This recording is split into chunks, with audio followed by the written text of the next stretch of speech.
Hello and salut everybody.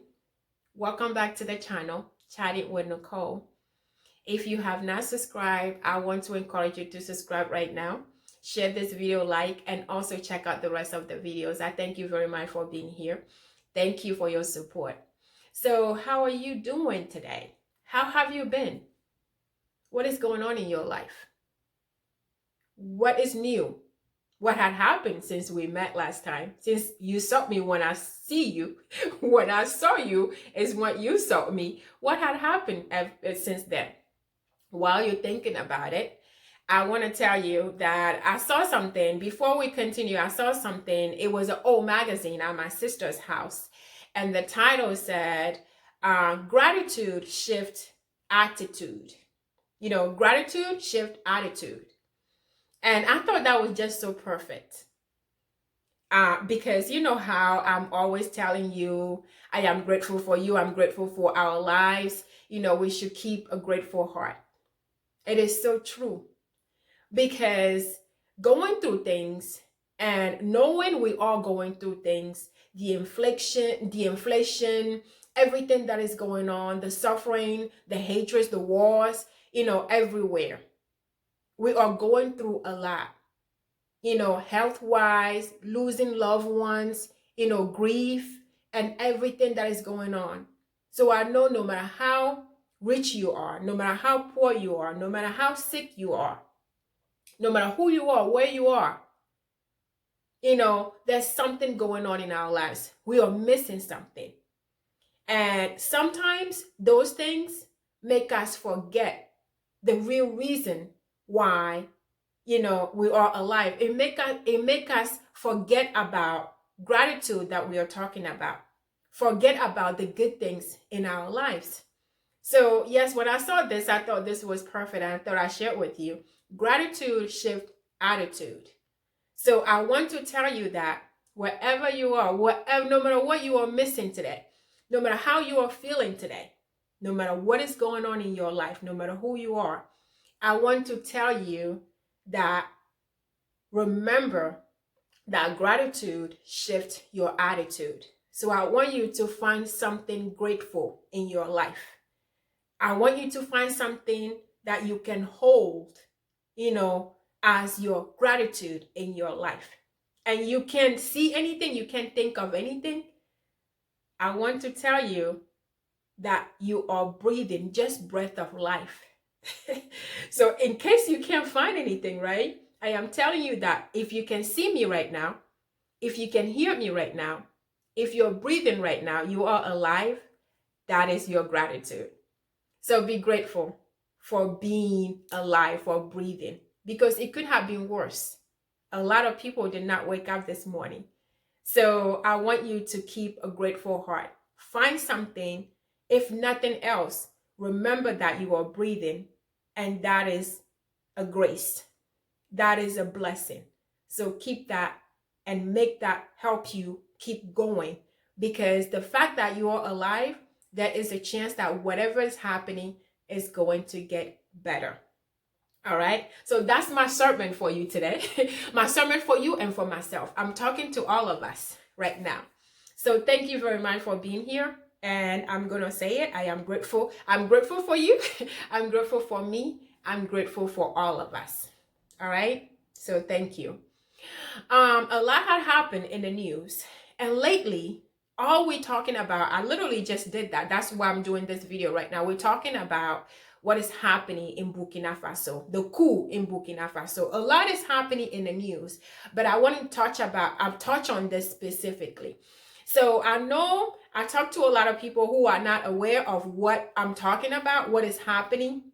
There is a coup in Burkina Faso, actually 2 coups, second coup in this year. And we are all talking about, the bad, the ugly, what had happened. We are all discussing this.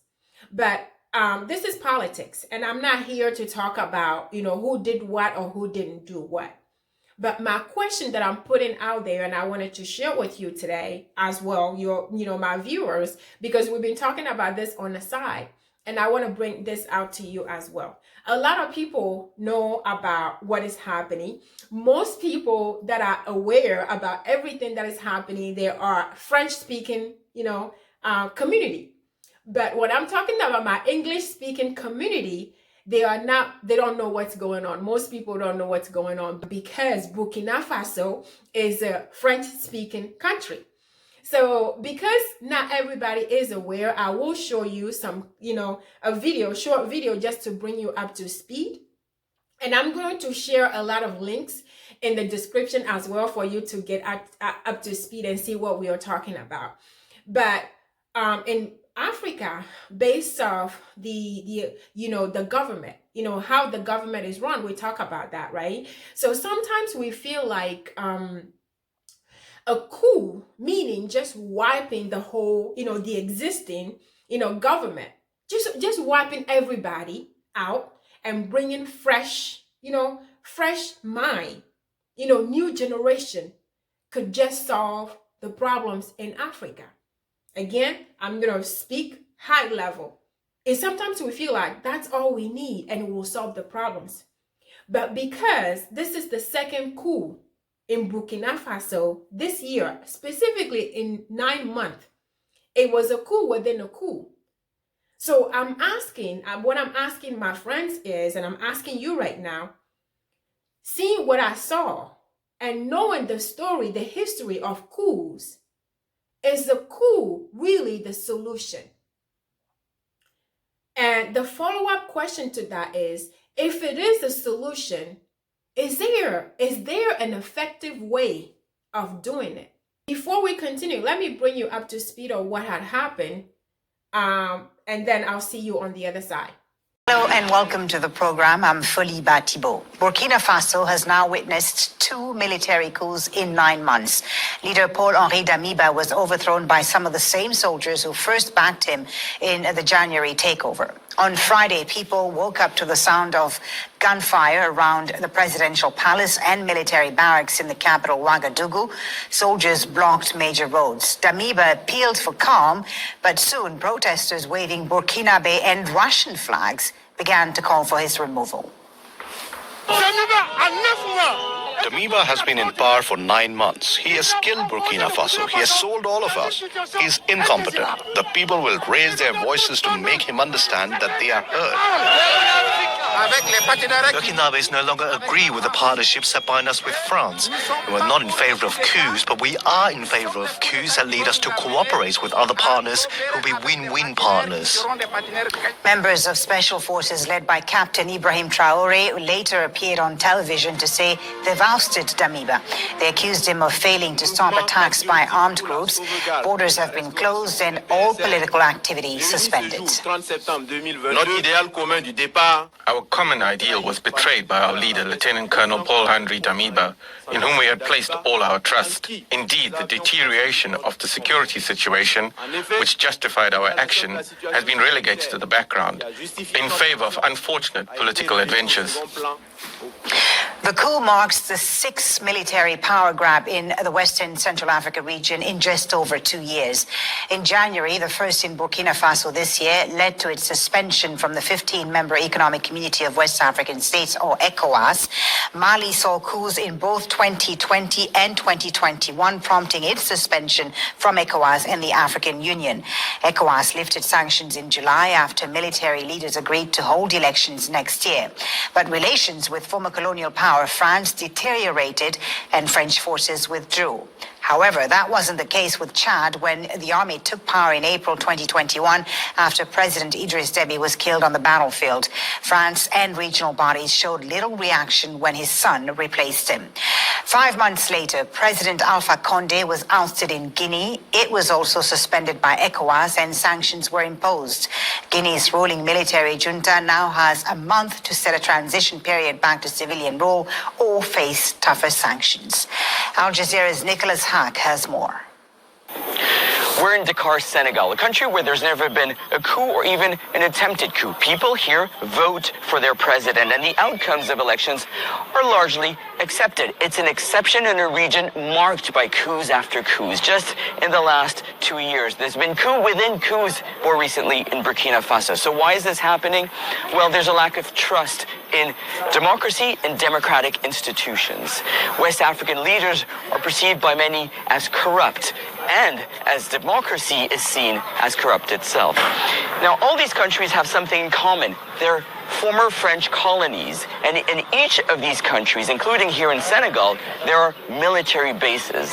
And despite the presence of French forces on the ground, it's in countries where we're seeing armed groups gaining grounds that we're seeing coups. There's this feeling that elected officials are unable to do what the military can, which is to bring back peace and security in a region marred by violence by armed groups linked to Al-Qaeda and ISIL. And so that's what's at stake in Burkina Faso. For the young Captain Traoré to bring back peace and security to a country where the government has lost 40% of the land. Now that you've seen a little bit of what's happening, my other question is, knowing that these coups have been happening in West African countries, in French-speaking countries, Francophone countries, specifically French-controlled countries, and the fact that things are getting worse and worse and worse for our African people, knowing this, who is really fueling these coups and who is really benefiting, and what are they benefiting from these coups?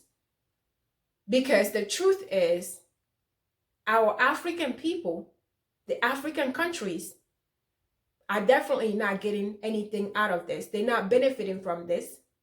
It is not helping them. Things are getting worse and worse. So who is really fueling this and why? So I'm going to leave you with this video to help you with your thinking. But stay safe and blessed, and I'll see you next time you see me. I don't think you'd have to be a genius to know that the last thing the Horn of Africa needs is more foreign military bases, more weapons, and more European meddling. What we call our strategic relationship isn't about human flourishing. It's about the EU's ambitions as a superpower. There's now a new great game in the Horn of Africa. Greater and lesser powers are pockmarking the place with military bases. France, the US, China, Germany, Japan, Italy, Saudi Arabia all have a presence in the tiny area of Djibouti alone. Mercenaries are swarming in from all quarters. The entire region is being militarized. War is in the air. And what about the people facing climate and food insecurity? None of this benefits them. We talk about instability, but we only make it worse. We flood the place with weapons, hand over the profits to European arms companies, and charge the bill to our citizens. And then with the carnage, we go back in and we do it all again. It's a racket. Strategic relationship, it's one thing after another, isn't it? Really, it's the same as it ever was. And all I can say is, God save Africa from Europeans offering help.